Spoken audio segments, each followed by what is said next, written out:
Hello বন্ধুরা, কেমন আছো সবাই? রান্নাবান্না উইথ শর্মিষ্ঠাতে তোমাদের সকলকে ওয়েলকাম। আজ আবারও একটা রান্না শেয়ার করতে চলে এলাম।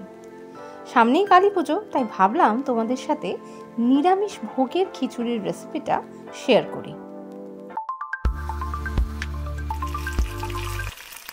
যেহেতু নিরামিষ ভোগের খিচুড়ি, তাই মুগ ডাল আর গোবিন্দভোগ চাল কিন্তু চাই। আমি এখানে 250 গ্রাম গোবিন্দভোগ চাল আর তার ঠিক অর্ধেক মুগ ডাল নিয়েছি। চালটাকে আমি ধুয়ে নিয়েছি, ডালটা কিন্তু ধুইনি, সেটা পরে ধোবো। তার সাথে নিয়েছি কিছু মশলা, যেমন 3টে এলাচ, 2টো লবঙ্গ, দারচিনি কিছুটা, 1 চামচ গোটা জিরে, 2টো তেজপাতা, 1টা শুকনো লঙ্কা আর সাথে কিছুটা কাজু কিশমিশ নিয়েছি। অন্যদিকে কিছু সবজি যেমন গাজর, বরবটি, ক্যাপসিকাম, আলু এগুলো একটু বড় বড় করে কেটে নিয়েছি। আর আরেকটা জায়গায় কিছুটা চীনাবাদাম ধুয়ে রেখেছি। এবার ওভেনে একটা কড়া বসিয়ে তাতে শুকনো খোলায় ডালটা একটু ভেজে নিয়েছি। ডালটায় সুন্দর একটা গন্ধ বেরোলে আর হালকা লালচে ভাব যখনই আসতে শুরু করেছে, ঠিক সেই সময়ে এটা নামিয়ে একটা বাটিতে জলের মধ্যে দিয়ে দিয়েছি। এতে ডালটা ধোয়াও হয়ে গেল। এই স্টেপটা কিন্তু খুব ইম্পর্টেন্ট, মনে রেখো। ডাল পুড়ে গেলে খিচুড়ির তো 12টা বেজে যাবেই, সঙ্গে তোমারও, কারণ ভোগটা ঠিক টাইমে রেডি করতেই পারবে না। এবার কড়াতে 3 চামচের মতো সর্ষের তেল আর 1 চামচ ঘি গরম করে কাজু কিশমিশগুলো তাতে ভাজতে দিয়েছি।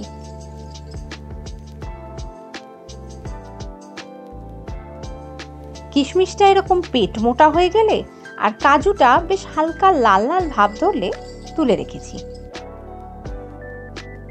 এরপর ওই তেলে ফোড়নের জন্য রাখা গোটা মশলাগুলো দিয়ে দিয়েছি।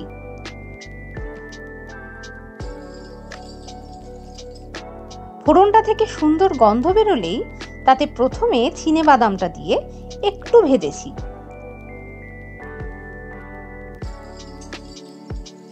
তারপরে যে সবজিগুলো সেদ্ধ হতে বেশি সময় লাগে সেইগুলো দিয়েছি।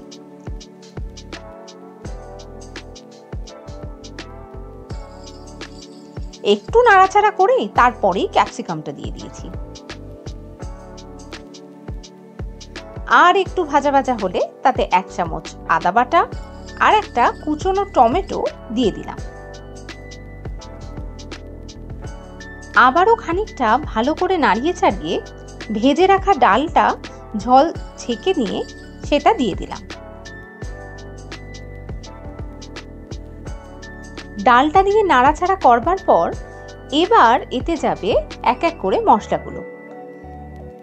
এরপর আমি 1 চামচ হলুদ গুঁড়ো, 1 চামচ জিরে গুঁড়ো, 1 চামচ লঙ্কা গুঁড়ো দিয়ে ভালো করে জিনিসটা কষিয়েছি।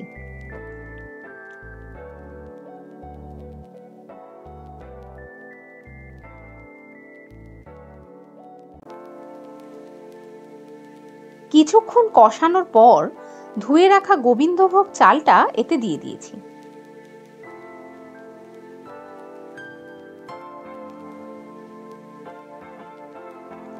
তারপর পুরোটা ভালো করে কিছুক্ষণ মিশিয়ে এরপর যতটা চাল এবং ডাল নিয়েছিলাম তার দ্বিগুণ জল আমি এখানে দিয়েছি। আরো জল এতে দিতে হবে, আমার জায়গাটা ছোট বলে আমি প্রথমেই পুরো জলটা দিইনি। এরপর ভালোভাবে মিশিয়ে নুনটা আন্দাজ মতো দিয়েছি।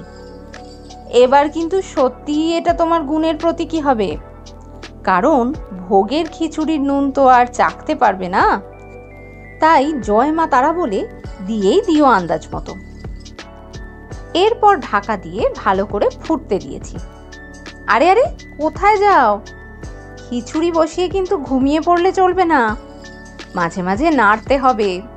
এই দেখো, আমি এখানে আবার প্রায় 2 বাটির মতন জল অ্যাড করলাম, আর মাঝে মাঝেই এসে নেড়েছি যাতে তলাটা ধরে না যায়। এভাবে মাঝে মাঝে না নাড়লে খিচুড়ি কিন্তু বিট্রে করবেই করবে। যা, কাঁচা লঙ্কাটা তো দিতেই ভুলে গিয়েছিলাম, তাই এই স্টেজে দিয়ে দিলাম। ফুটতে ফুটতে সেদ্ধ হয়ে যাবে, কি বলো?